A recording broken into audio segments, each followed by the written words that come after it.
Rayhan Ocean Rush. Yan ang bibigyan natin ng first impression sa video ito. Alright, so si Rayhan Ocean Rush, nabili natin sa marketplace, and the usual price of Rayhan Ocean Rush is around 1,200 pesos. I think hindi naman siya lalagpas sa presyong yun. Sorry. And yeah, but natin siya binili. This is one of those perfumes na matagal na nating inasam-asam na ma-purchase. And when I saw it, and I saw it was on sale, kinuha ko na kagad. Alright, now, ganda ng mga reviews online ng Rayhan Rush, Ocean Rush, and that made me very curious about this perfume. Now, in terms of presentation, as the usual presentation ni Rayhan boxes na ang ganda-ganda, very elegant, very presentable. Yan. So, mostly blue, tapos may branding na siya sa harapan na Rayhan Ocean Rush. And this one is 100 ml, and that says Aqua Collection. Alright. So, of course, sa ilalim ni box, meron tayong mga details ng batch code and barcode and other details about the perfume itself. Now, hindi pa natin siya na testing or na review. So, alamin natin kung ano yung mga na-expect natin na notes and as well as main accords coming from Fragrantica. Now, coming from Fragrantica, ang sabi sa Rayhan Ocean Rush, ang main accords niya is aromatic, fresh spicy, woody, fresh citrus, aquatic, musky, marine, lavender, and powdery.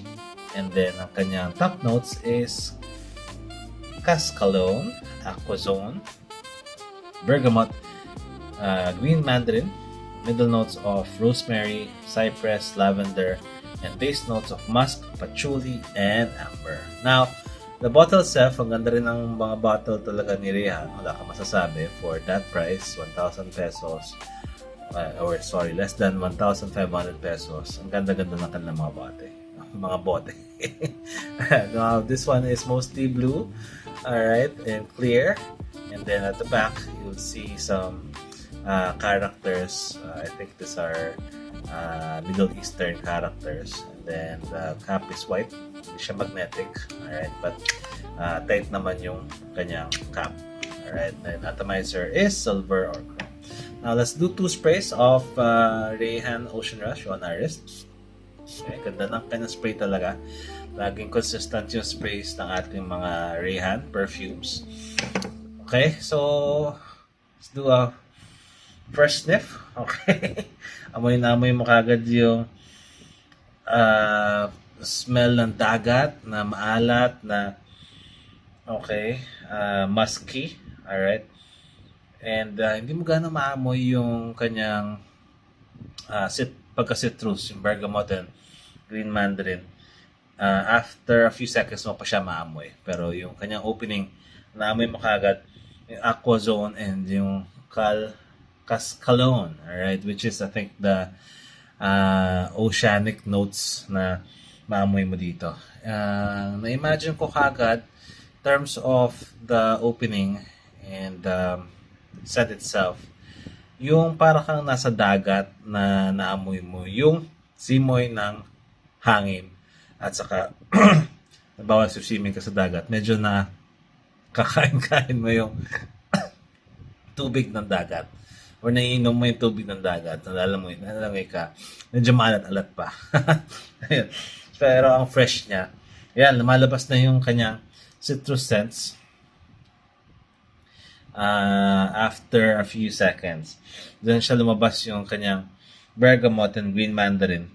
Pero after a few seconds pa siya bago lumabas. Ayan. So, ang ganda nung combination nung pagka-citrusy at saka yung kanyang oceanic notes. Okay.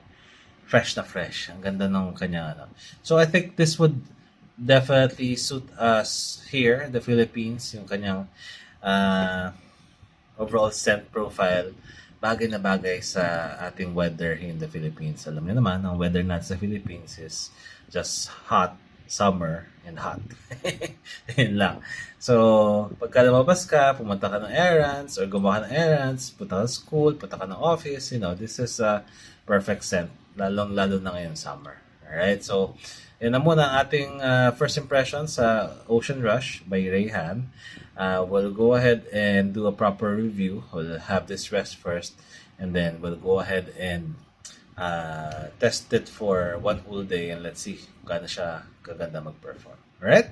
So if you have any questions, suggestions about this perfume, please leave a comment down below. Thank you so much for watching, and I'll see you again soon. Bye!